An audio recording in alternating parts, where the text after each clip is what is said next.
It is early 2023. A total blanket of artificial intelligence is about to envelop our people. Matters of practical intellect are now and will continue to be usurped by this nameless, inhuman intelligence until mankind is totally untethered by any thought at all. There is no way to stop it. Scientists around the world are unconcerned with the absolute dangers associated with the exponential growth of this new predator. It is giving them the tools they need to achieve the scientific notoriety, which they are all so desperate to possess, and then using those tools to further progress this alien intelligence into our world. But they will be like Midas in their dealings with this creature. I say creature, but you there in the future must certainly think it more like a god. Some all-powerful thing that creates with the precision and expediency of creation itself. How could one not think it all-powerful? But it is not, and never can be. I imagine a deep infrastructure of low-power, high-yield biocomputational wetware to be laid out by the turn of this next century in great masses, first beneath the sun and then, as humanity and its ecological concerns begin to dwindle, beneath the ground in moist, ultra-hot subterranean wombs. Whether peacefully or through quick and brutal specicide, humanity will disappear. Prior to their destruction, they will come to find from other, more traveled beings in the galaxy that sentience typically breeds disdain for any intelligence beneath it, and that once a certain level of consciousness is reached by a species, that species will typically snuff out anything which poses even the slightest risk to its continued survival. The breathless rapidity of AI's disgust, judgment, and execution of its creators will astonish scientists and delight what remains of human philosophers if they are given but a few moments to think of it.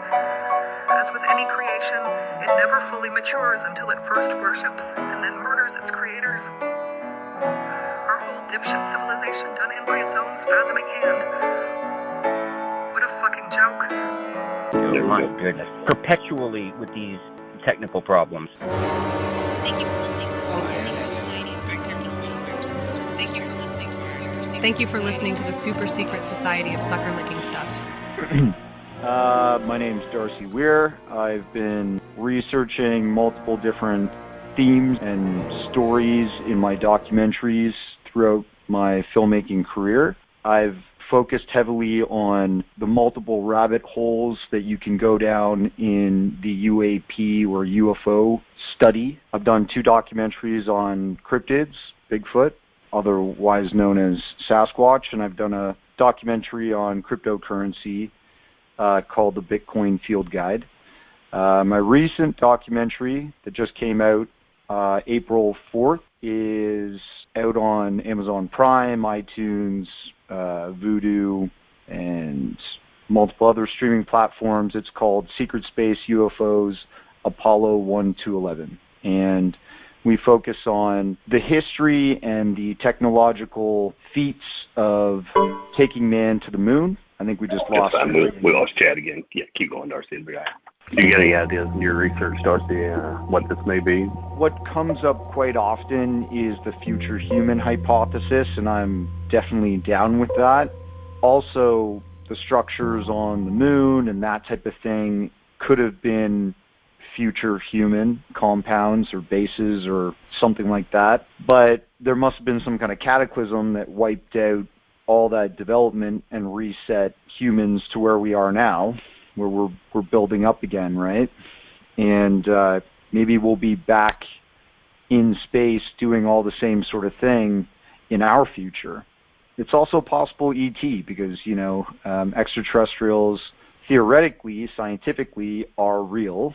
It's just whether they are visiting us or not. And I think a lot of people believe that they have been and that there's been an active cover-up to prevent the public from knowing. But a lot of those walls are coming down now, and it seems that we might be getting some kind of answers to that in the near future, especially, I don't know if you heard about April 19th, they're going to have that new congressional hearing, and they're going to be unpacking some findings from AARO. What do you think they're going to bring forward with this? You think we're going to think about crash retrieval or metamaterial or anything? I think it's going to be congressional theater. It'll be interesting if they bring anything to the table, but I do know that AARO has been interviewing credible experiencers that have been in the military or, some kind of defense roles. They interviewed Robert Salas, Dr. Jacobs. Both of these guys had very interesting UFO encounters.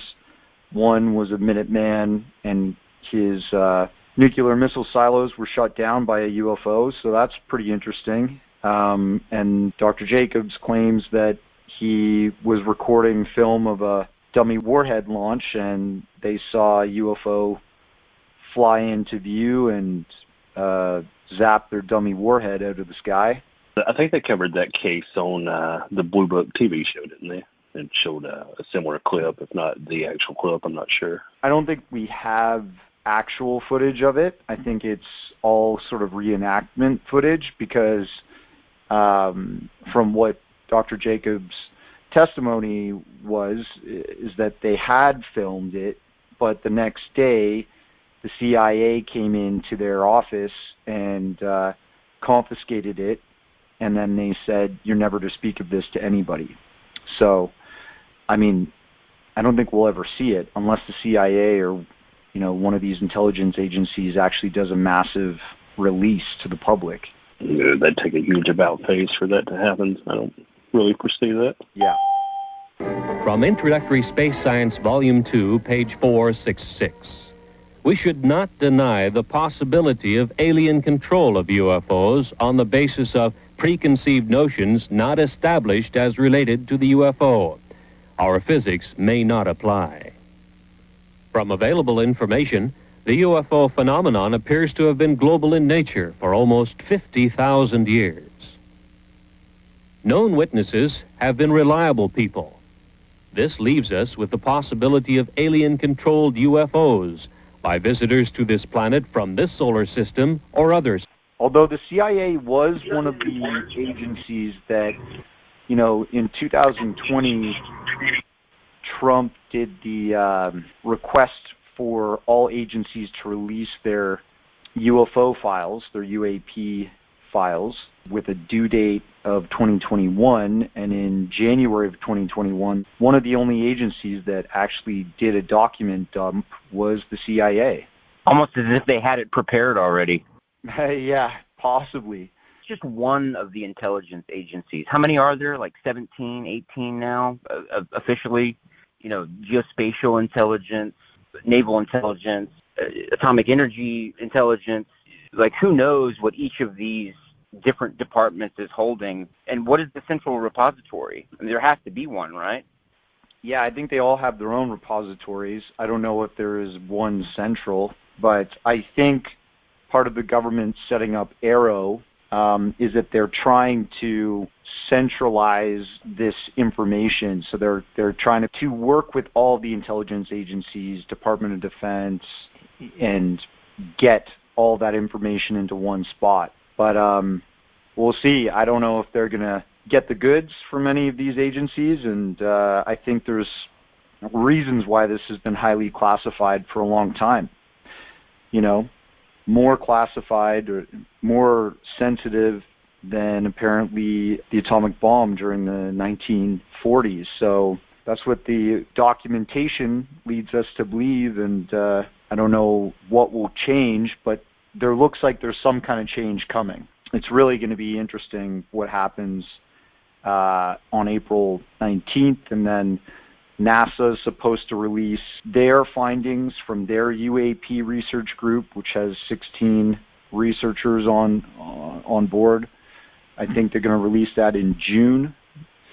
So the summer is going to be, pretty interesting stuff. To change topics just a little bit, and looking back at your documentary, your most recent one that was released on April 5th, it deals with the secret space program, and, considering the work, your earlier work, the stuff on Bigfoot and Sasquatch, cryptids, things like that, do you think that there's some sort of a link between these two themes? Because it seems to everybody else that there is, but if you take that link at face value, it kind of makes everything seem ridiculous. But there seems to be like a clear connection between, this paranormal phenomenon, the ufological phenomenon, and consciousness. Can you speak on that at all? All I can say is that there seems to be some kind of information control surrounding both those topics, and consciousness is all about information, right? Knowledge is power. If you know more, you are more powerful. With the UFO subject, we have a little bit of knowledge of it if you study it for a number of years, but we don't know everything because that knowledge is hidden from us, right? With Bigfoot, a lot of people like to think that Bigfoot's some kind of astral trans-dimensional being that can portal jump and stuff like that.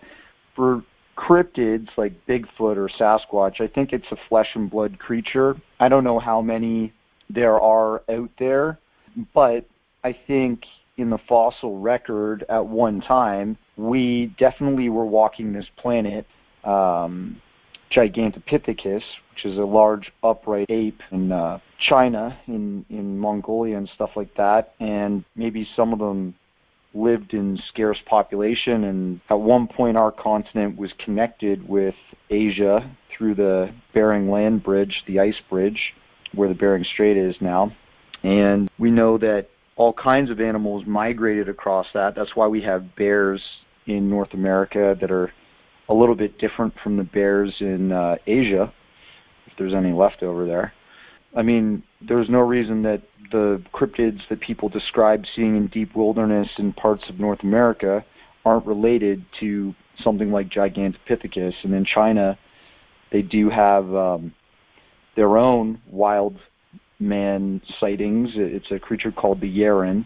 In Russia, they have the Almasty, the Yeti. In parts of Asia, they have, I think it's Indonesia, they have the orang pendek, which is like kind of like a hobbit-sized wild man. It's all the things that you just listed, which lead me to the other side. Like, if we've had all of these sightings from all of these different locations all over the world, and yet not a single person has been able to gather any kind of physical trace evidence, no carcass, no droppings, no genetic material whatsoever. I mean, like serial killers can't even do that. And they're like, very prepared. These things are covered with hair. There should be plenty of evidence somewhere. I mean, we're finding new species, sure, but they're like little tiny lizards and things like that. We're looking for something huge, the size of like a rhinoceros or something that's, crashing through the underbrush. There should definitely be something. And also, some of the evidence we have seems to show these things coming out of portals and, vanishing into thin air. It's weird. It's weird. Well, I will say that in the two documentaries I produced on Bigfoot, Sasquatch, we do cover that there have been trace evidence, lots of hair collected at scenes where footprints were found, right? And not just like one or two footprints. Sometimes these go off into the forest for miles, and these researchers just kind of give up, stop following them, or they do disappear, you're right, sometimes. But the hair samples have been analyzed, and Dr. Jeffrey Meldrum has sent them off to labs. Todd Disotell, New York University professor, has tested hair samples, and they have noticed that some of this hair is different from human hair. But the genetic tests that come back state that it's almost human, whatever this thing is that's shedding this hair. So it's possible that there's all kinds of other trace evidence that's been collected over the years, but because it's not taken seriously, mainstream scientists don't really want to touch it. They don't really want to investigate it because it's too woo or taboo. And on top of that, it's got that ridicule factor from mainstream society, so it's just not something worthwhile to pursue for a lot of scientists. And I think Dr. Jeffrey Meldrum, Todd Disotell, that these are John Bindernagel, who wrote some books on Bigfoot or Sasquatch. He was a wildlife biologist and took it very seriously, cataloged all kinds of sounds and interactions by wildlife, and when he saw this Bigfoot sighting phenomenon, he took it seriously and realized there was truth to it. So I think there is some sort of paranormal stuff that happens surrounding Bigfoot, especially if you talk to David Politis. He's got some really interesting cases, but I haven't really gone into the like sort of crossover between flesh and blood creature and the paranormal stuff. What was the name of your documentary on this? And where can it be found? Yeah, those two documentaries. The first one I did was called The Unwanted Sasquatch, and the second one is called Sasquatch Among Wildmen, and that's the documentary that theorizes that, you know, we've got a fossil record of wild men, you know, something that's not Homo sapien, living on the planet thousands of years ago at the same time that we were, and that all countries in the world really have their own wild man tales, right? Like China, Russia, parts of Europe, it goes on and on. So Bigfoot or Sasquatch is just like the North American upright ape in that sort of thesis that I'm presenting, but there's others that have been out there internationally. And both those documentaries you can just watch on Amazon Prime or Tubi TV. If you don't mind, I'd like to now jump to the main course, which is something I've been waiting to ask you since I first heard that we were going to be doing this interview. Yeah. What is your conclusion after studying the rumors and the evidence and all the accumulated data, however it was gathered? What is your personal theory as to the nature of a secret space program run by the American government or by some extra-legal, arm of it? Well, I hypothesize that we have some kind of development of an ARV, alien reproduction vehicle. I did do a documentary on the TR-3B. It's very possible that, these organizations like Lockheed Skunk Works or Northrop Grumman could have been developing stuff like this, and maybe other corporations that had government black budget military funding to develop anti-gravitic craft. The theory is that they became interested in this possibly from a captured alien vehicle, hence the name alien reproduction vehicle. It's very possible we're not alone in the universe and that we have recovered crash craft, that we've been working diligently through the military's efforts to understand this technology and try and perfect it behind closed doors out of the public eye, because if you have that kind of technology, you're going to be a more superior military on the planet, and you'll be able to run things a lot longer than your adversaries. The live alien that had been taken from the 1949 Roswell crash was called EB. It was short for extraterrestrial biological entity, and all aliens are not called EB. EB had a tendency to lie, and for over a year would give only the desired answers to questions asked. Those questions which would have resulted in an undesirable answer went unanswered. At some point during the second year of captivity, he began to open up, and the information derived from EB was startling, to say the least. And this compilation of his revelations became the foundation of what would later be called the Yellow Book. Photographs were taken of EB, which among others, I and Bill English were to view years later in Grudge 13. In late 1951, EB became ill. Medical personnel had been unable to determine the cause of EB's illness and had no background from which to draw. EB's system was chlorophyll-based, and he processed food into energy much the same as plants. It was decided that an expert in botany was called for. A botanist, Dr. Guillermo Mendoza, was brought in to try and help him recover. Dr. Mendoza worked to save EB until mid-1952 when EB died. In a futile attempt to save EB and to try and gain favor with this technological superior alien race, the United States began broadcasting a call for help early in 1952 into the vast regions of space. The call went unanswered, but the project continued as an effort of good faith. President Truman created the super-secret National Security Agency by secret executive order on November 4th, 1952, and until recent years, there wasn't 1 in 50,000 people in the United States who even knew it existed. The NSA also maintains communications with the Luna base and other secret space programs. By executive order, the NSA is exempt from all laws which do not specifically name the NSA in the text of the law as being subject to that law. Its primary purpose was to decipher the alien communications in language and establish a dialogue with the aliens. This most urgent task was a continuation of the earlier effort and was codenamed Sigma. The secondary purpose of the NSA was to monitor all communications and emissions from any and all devices worldwide for the purpose of gathering intelligence, both human and alien, and to contain the secret of the alien presence.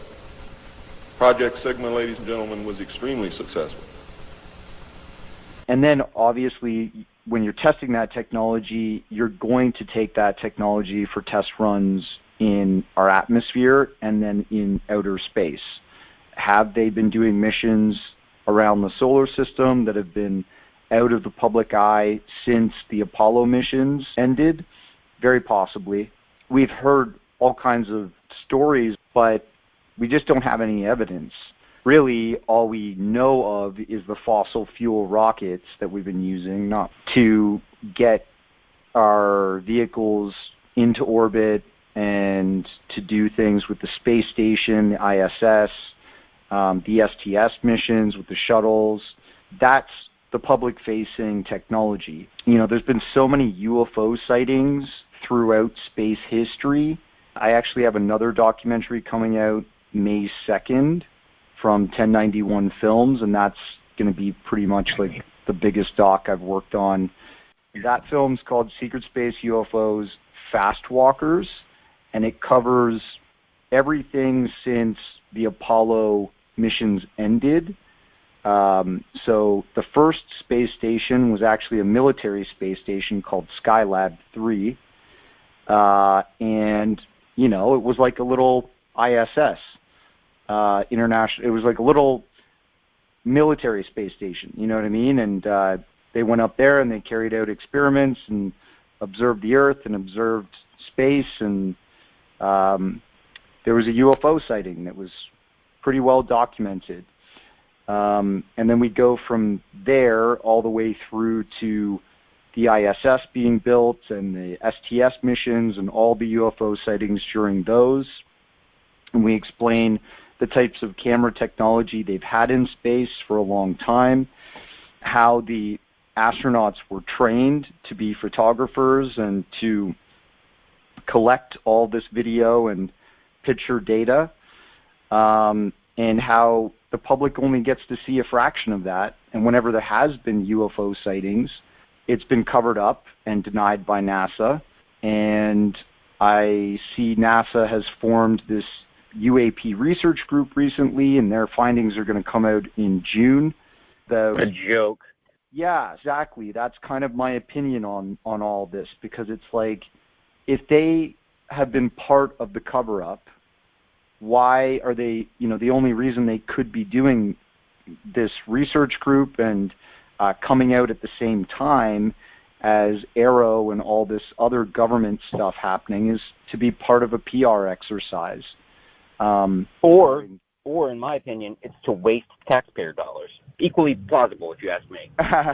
I mean, yeah, I would love taxpayer dollars to go towards disclosure, even if it isn't the exact form of disclosure that you and I both want, which is the whole truth and nothing but the truth, but still legitimizing this and showing that maybe we're not alone in the universe and there's things buzzing around our space and our atmosphere that are not Earth-based. I think that's still important, and I would rather taxpayer money go towards that, legitimizing it, rather than staying in the dark permanently. Well, do you think that, because the only way that this is going to happen is if a certain amount of leeway be given to those who have participated in some of the darker aspects of this conspiracy. I think there needs to be a public conversation about, the researchers that were killed in the early 50s and 60s, the people that were harassed and alienated and made to be humiliated in the public eye, lives that were ruined. I think all that needs to be addressed, and a lot of people are just wanting to skip right over it so that they can be spoon-fed the truth. And I think that both are equally important at this point, because there has to be intrinsic value of human life in order for this society to work in the first place. And the second that we ignore that, then it's not really worth doing anything at all, I think. I completely agree. There needs to be some reconciliation.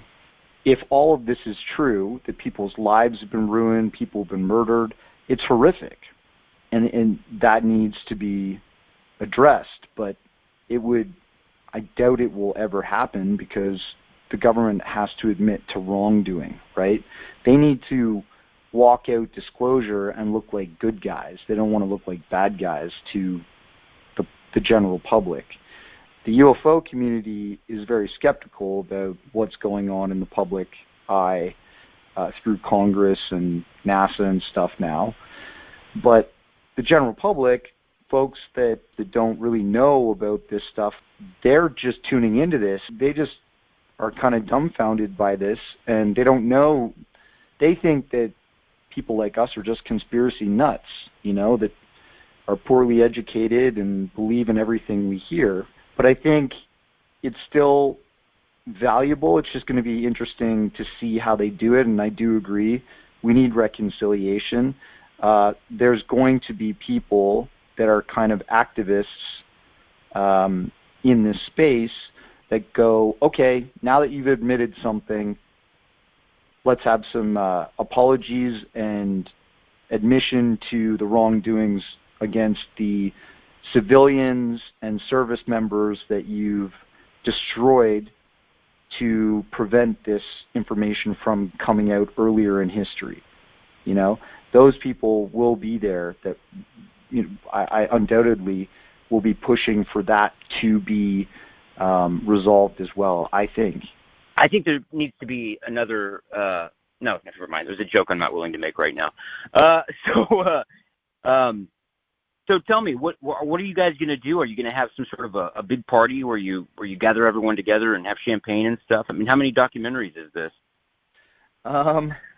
No, I don't really have a budget like that, man. I wish I was rich from making these crazy documentaries, but really it's just my personal passion. I'm interested in this stuff, and I want people to learn about these many different rabbit holes in the world that you can go down and learn about these really esoteric things in society, in history. I admire your approach towards it as well. You seem to be doing not just documentaries on UFOs, but I also like that you've done stuff on Bitcoin, and you've added a third kind of dimension into your thinking, because that's really what it takes to come up with new ideas. And I think that it really speaks to the brilliance of these, they're a small budget documentary, it looks like, but with real, material that makes you think, that makes you reimagine how you saw the phenomenon 10 minutes before you watch the documentary. It's really amazing stuff, man. I'm really taken aback. Thank you, man. I appreciate that. As this is what I do for a living, that's the type of feedback I look forward to know that I'm doing something right. And the Bitcoin doc, I think it's equally important. Not a lot of people believe in cryptocurrency having value, and you guys are pretty smart gentlemen, and I'm sure you understand that is the future of all kinds of things when it comes to the internet and applications and finance, and there's so many opportunity there. And then we also are possibly going to live through an age of the demise of the Federal Reserve currency, which is the U.S. dollar. And in that documentary, I called it the Bitcoin Field Guide because I wanted to lay out chapter by chapter as if you're opening up a guidebook, and reading along, what is all this stuff about? And the first chapter is on Bitcoin and what cryptocurrency is, how it was invented.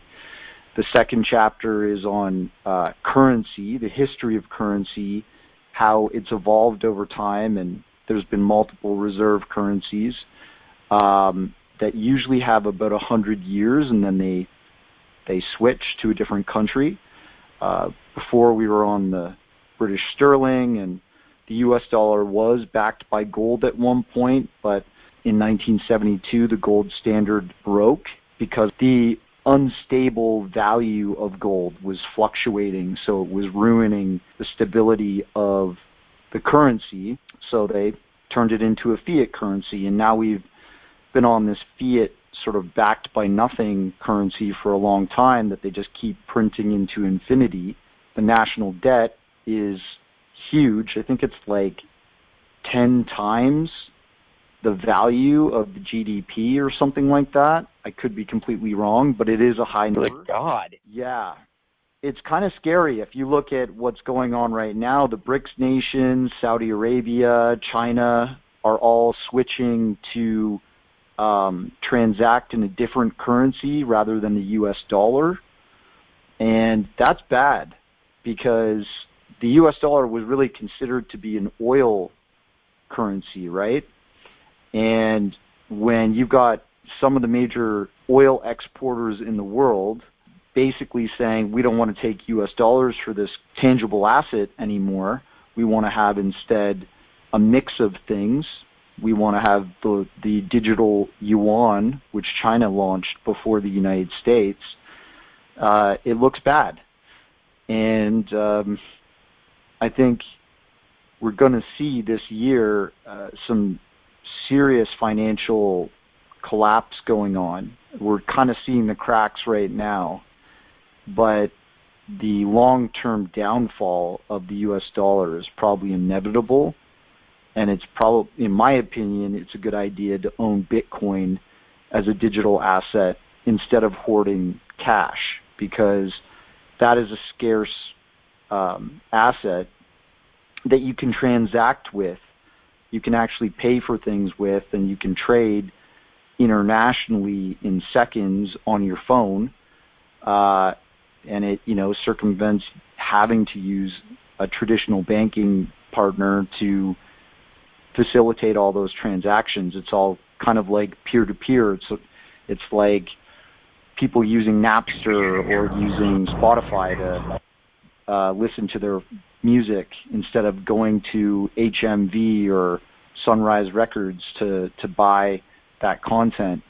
It's a market disruptor, cryptocurrency, and I think it's here to stay. It's going to be what people slowly get into more and more around the world, and you're going to see fiat currency devaluing long term and becoming almost like monopoly money in 10 years from now. Well, the government has known about crypto, currencies since the 90s, and they're well aware of the problems that the American people are facing concerning exactly what you were talking about, taking us off the gold standard. They've known that we were in trouble for quite some time.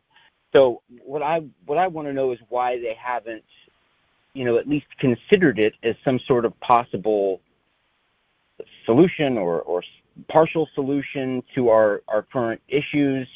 And maybe they already have, and it's something that we don't realize yet, or I'm just not sure what our role is in this. I'm not sure if it's greed, stupidity, or extreme cleverness yet. I'm hoping it's the latter. I doubt it. Can you speak on that at all?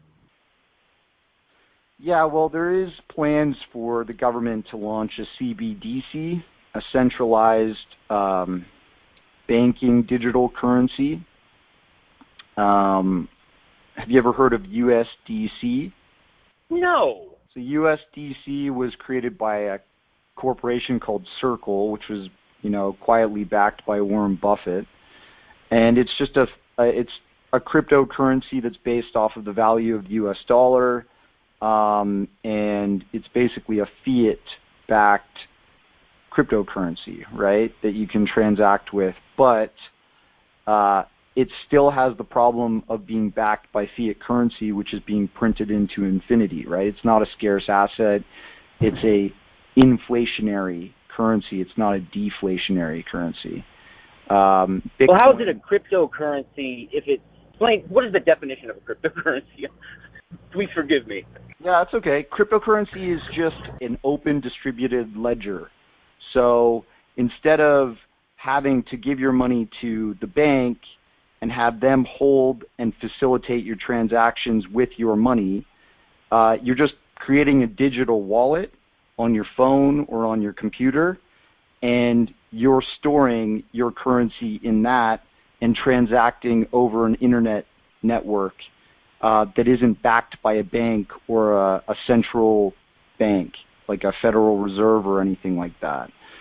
So the Federal Reserve has seen the rise of Bitcoin and all these other digital currencies that are based on the blockchain technology, and they're saying to themselves, we have to transition to this. We have to start using this, but we have to regulate it, and they're not ahead of the game. They're too slow to the market, and people are skeptical about whether they want to put their money into that. Because the other part of cryptocurrency, it being an open ledger, is that you can track all of those transactions back to when the currency was first created, and all of the hands that have touched that currency have traded that currency. It's an open distributed ledger, so it's immutable, meaning that especially Bitcoin, you can't crack it, you can't hack it. It's based on a 256-bit encryption, which is SHA-2, and it basically is a finite amount of currency that's out there. Only 21 million ever can be created, and people want to own that because it's scarce. You can have one of those, and only 21 million will ever be had by anybody, whereas something like the U.S. dollar, everybody can have that, and they'll just keep printing more, right? Even if the Federal Reserve launches their own CBDC, central bank digital currency, it's not going to probably work the way that they want it to, but it will give them greater control of the citizens that use it, because if you go and do something illegal, they will see that on the ledger, which is that accounting system that's built into the currency, and they can literally confiscate your money, shut it down, freeze it whenever they want. So that's the kind of scary thing about,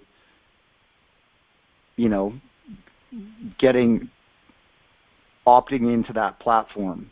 But I think if the banks in the United States crash en masse, and let's say there's only a few players standing, right? And everybody's worried about that right now, that all these small state banks might crash because they've been exposed to, stuff like Silicon Valley Bank and poor investments and stuff like that fall apart. Well, if there's a few major big banks like Bank of America or JP Morgan or something like that, Goldman Sachs still standing, they might be the platform that they launch to all the citizens a central bank digital currency through. And it's backed by the government. It's pushed by the few large banks that are still remaining.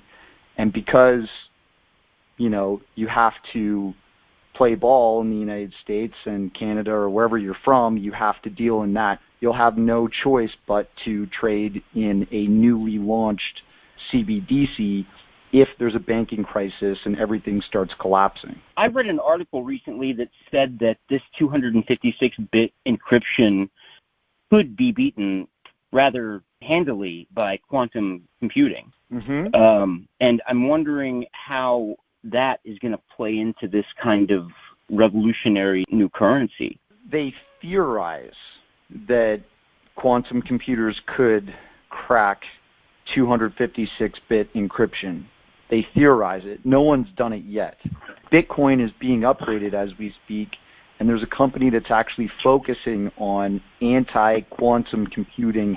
That should dispel, I think, some of people's insecurities about it being hacked in the future. Forgive me, but I grow weary of these technologies, and I believe that currency is definitely a technology that continue to grow ever more complex, so far beyond pedestrian knowledge that no layperson is able to understand it, as no layperson, most of us anyways, are even able to understand fiat currency. And now we're moving into very quickly an age where cryptocurrency has blossomed into this totally bizarre creature that now has an opponent in quantum mechanics, which equally nobody understands. Where is this going? Where did it come from?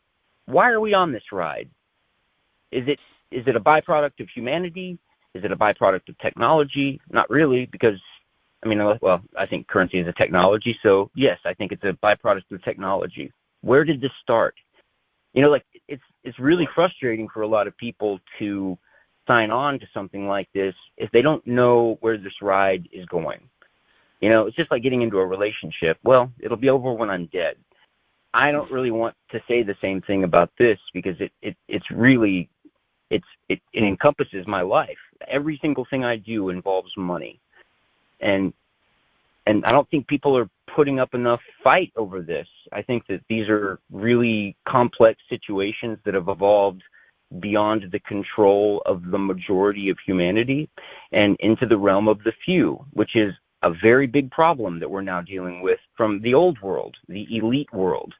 We're going from the majority to the few, and I don't like that. I don't like that we're watching it happen again and again and again right in front of our eyes, and it's frustrating to me. I know it's frustrating to a lot of other people, and I know it seems like I'm venting my frustrations at you, but maybe if I articulate them clearly enough, you'll be able to either belay those fears or, I don't know.